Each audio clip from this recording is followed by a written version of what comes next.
viewers আজি বহু দিনৰ মূৰত মই আপোনালোকৰ ওচৰত এটা লং ভিডিঅ' লৈ আহিছোঁ আৰু এই ভিডিঅ'টোৰ জৰিয়তে মই আজি আপোনালোকক দেখুৱাম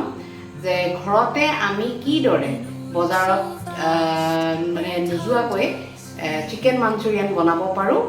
আজি আমি চাম গতিকে আহকচোন আমি ভিডিঅ'টো চাই লওঁ মই বাতিত অলপ চিকেন লৈ লৈছোঁ এতিয়া চিকেনখিনি আমি মেৰিনেশ্যন কৰিম তাৰ বাবে প্ৰথমতে মই ইয়াত নিমখ দি ল'লোঁ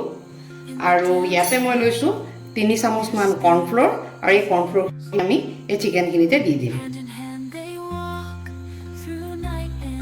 এতিয়া গোটেইখিনি বস্তু আমি ভালদৰে হাতেদি সানি ল'ম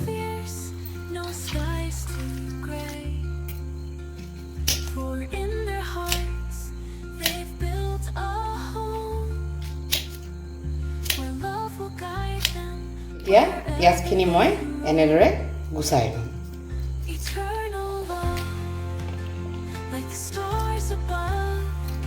এতিয়া মই নহৰু 6 ফুটামান ল'লোঁ আৰু এই নহৰুখিনি মই সৰু সৰুকৈ কাটি ল'ম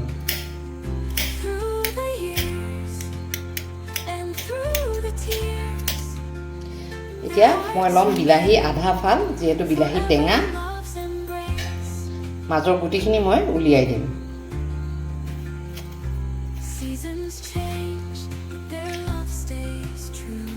আৰু এতিয়া বিলাহী অকণমান ডাঙৰকৈ স্লাইচ কৰিম লগতে মই কেইটামান জালুক লৈ লৈছোঁ আৰু এই জালুককেইটা মই অকণমান খুন্দনাত খুন্দি ল'ম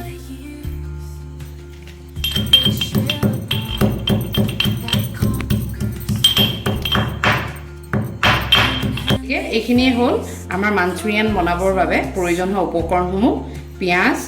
নহৰু জালুকৰ গুড়া বিলাহী টমেটো চচ ভিনেগাৰ সয়া চচ আৰু এইটো হ'ল এটা চুপৰ পেকেট এতিয়া মই কেৰাহীত মিঠাতেল ভালদৰে গৰম কৰিবলৈ দিছোঁ আৰু এতিয়া মই মেৰিনেট কৰা চিকেনখিনি এক পিচকৈ ফ্ৰাই কৰি লওঁ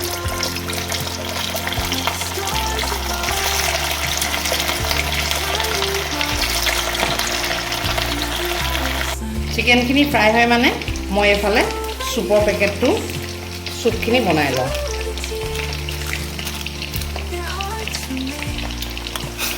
এতিয়া মই কেৰাহীত 4 চামুচমান তেল গৰম কৰি ল'লোঁ আৰু ঠিক তেলখিনি গৰম হোৱাৰ লগে লগে মই ইয়াতে প্ৰথমতে পিঁয়াজখিনি দি লওঁ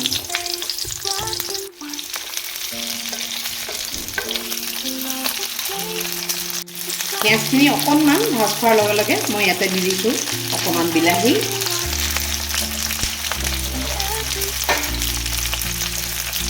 কাটি ৰখা নহৰুখিনি আৰু লগতে জালুকৰ গুড়াখিনি 1 মিনিটমান সময় আমি এনেদৰে অকণমান ফ্ৰাই কৰি ল'ম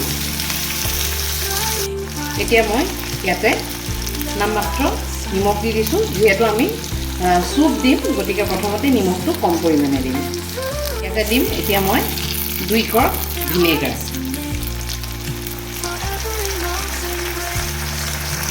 লগতে দি দিম 1 কাপ সয়া চচ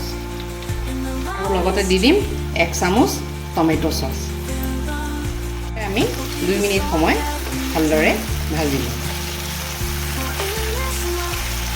এই সময় ভাজি লোৱাৰ লগে লগে আমি ইয়াতে চুপখিনি ঢালি দিম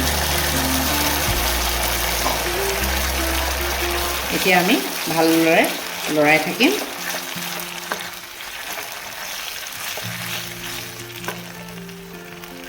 তল অহাৰ লগে লগে আমি ফ্ৰাই কৰি ৰখা চিকেনখিনিও ইয়াতে দি দিম এতিয়া আমি 10 মিনিটমান সময় কম ফ্লেমত লাহে লাহে উতলিবলৈ দিম ইয়াতে যদি আপোনালোকে ইচ্ছা কৰে যিকোনো ভেজিটেবল যেনে গাজৰ বিন এইবিলাকো আপোনালোকে এড কৰিব পাৰে এতিয়া আমাৰ এয়া মাঞ্চুৰিয়ান ৰেডি হৈ গ'ল আৰু লগত লৈ লৈছোঁ মই ফ্ৰাইড ৰাইচ গতিকে আপোনালোকে দেখা পালে যে ভিডিঅ'টোত মই মাঞ্চুৰিয়ানৰ লগত ফ্ৰাইড ৰাইচ লৈ লৈছোঁ আৰু মাঞ্চুৰিয়ানৰ লগত বেষ্ট কম্বিনেশ্যন সদায় ফ্ৰাইড ৰাইচেই হয় আৰু যদি হোৱাইট ৰাইচ লয় কিন্তু আপোনালোকে একেবাৰে ভাল নাপাব খাবলৈ তেতিয়া কিন্তু মোক নক'ব গতিকে আপোনালোকৰ যদি আমাৰ এনেধৰণৰ ৰেচিপিবিলাক ভাল লাগিছে তেতিয়া আপোনালোকে আমাৰ চেনেলটো লাইক কৰিব আৰু ছাবস্ক্ৰাইব কৰিব